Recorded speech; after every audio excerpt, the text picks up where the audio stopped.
Well, my name is Joel Mundell from Medford, Mass. What am I? Professionally, I am a real estate broker on Newberry Street in the Back Bay. I'm also, family person. I have brothers and sisters. I guess the question was images that I've seen growing up of black men and how did they make me think and feel, actually. And images in the media. I mean, playing sports myself. I play sports my whole life. My brothers, we all play sports, and so we all know that professional leagues, sport leagues in the United States are predominantly, filled up with black men. So that was kind of my perspective, or what I've seen in the media. A lot of professional athletes, basketball players, football players, also. Music-wise, a lot of rappers, since I'm into hip-hop as well, and media. To me, it's probably sports and entertainment. And as I mentioned, I have 4 brothers and we all play sports. And so I felt that, as far as media, I was watching a lot of sports. So, and how did it affect me? I guess for me, it was good because it kind of kept me entertained and also motivated me as an athlete at the time because I was playing sports. So, so I guess that's the way it affected me. I guess. What advice I may have for, young black men who are, looking at and watching TV and, where black men are portrayed or shown in the media and what to think of when they see these images on TV, is to just take it for what it is.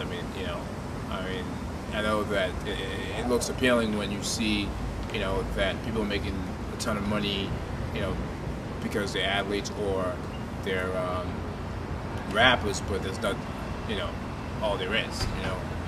Just use it for what it is. If it's music, just make sure you use it to entertain yourself, and if it's sports, likewise. There's other things. Don't look at it as role models because that's not all there is. All right. So my parents are from the Central Africa, the Congo, and actually was born there. I left there when I was a baby. I think I was probably maybe 10 months. I don't know. I don't remember. But I've never been back ever since, and I'd like to go there one day to see how it is. But I'm pretty familiar with the culture because, since my parents were from there, they grew up there, they made sure that we were aware of the culture of where we're from, what the culture is. So I'm pretty familiar with that, and fascinated with that as well because, as African immigrants, my parents migrated here, and in Europe and here as well, and they taught themselves the language, and for me that was pretty inspiring because just teaching yourself the language. Give it a sec. Hold the fuck. That's loud. Go for it. Teaching. Well, I wouldn't say teaching yourself. My father knew a lot of languages. He speaks French. He speaks English. He speaks Spanish. He speaks Italian. He was in politics back home, so you had to speak multiple languages. But and then my mother migrated here in the United States. I guess different options. But like I said, I was always, and I'm still fascinated with the courage and the strength it takes for any immigrant in a new country. And my father, kind of has been like an inspiration to me and my brothers because what he's done here in this country as an immigrant. I felt that growing up here and being an American, I should be able to do twice or double what he's done. But and I'm 30 years old and I haven't accomplished a third of what he's done in his life. So pretty much that's kind of the biggest thing to me, like knowing where I'm from, even though I haven't been there, but just the fact that they were pretty good about installing this culture and knowledge of what Africa is to us. The question was what advice I could have for any college student, right, that's going to go in the workforce and either get a career or down the road open their own business. And myself. Good. Myself, being a small business owner, I actually opened my own business in the early this year in January, which is known to all of us as being a hard time because of the recession. But we've been in business for a year now, and business has been good. And I think that one key component to our success as a company is just that starting with myself and my business partner is the fact that we really looked at what we do for a living. So pretty much, if you're gonna pick a career, find something that you like, something that the money's gonna come in after. It's kind of like a reward. Good. Yeah. The money's gonna come in. Secondly, it's like a reward. But the most important thing is for you to do something that you like to do, something that you don't mind waking up in the morning and doing every day.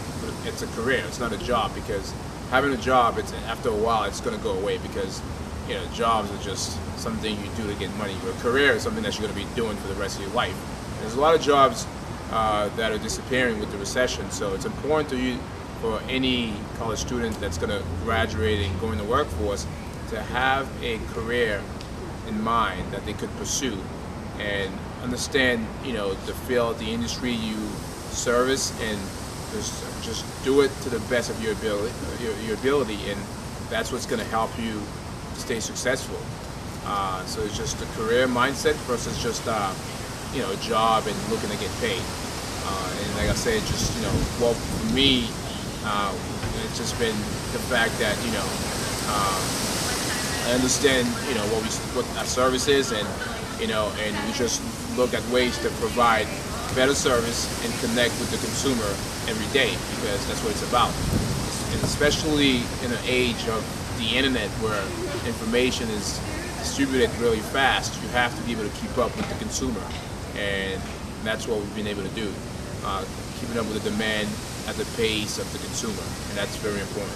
The question was communication, and the importance of communication, and also how it affects my job and everyone's job. I mean, as I mentioned and told you guys before, I'm a real estate agent, and we know that real estate, it's a bad time for real estate anywhere in the country. And the reason is that the landscape is, the environment has changed a lot. And the banks are not lending, and if you're dealing with sales and rentals, things like that, so everything's changed, and a lot of people lost a lot of business because they weren't able to communicate, to the client, the type of environment and atmosphere we're in, because things that have changed. So they have to be able to themselves adapt to the environment and also communicate the environment and to the client, so they're aware of what they need to do, and in order to if they're going to buy real estate, to acquire real estate, or in order to sell real estate in this environment. So just being able to communicate into the client, the terms and the environment we're in my business has been crucial, because that can make or break your business, because you can make or break a sale, or you could lose or gain a client by communicating to them well. And that's why, if you guys are a communication major, I encourage you guys to really use that the right way, because when it comes to business, you could either gain or lose a client, or make or lose a deal. So communication is a crucial component to what we do every day as a business.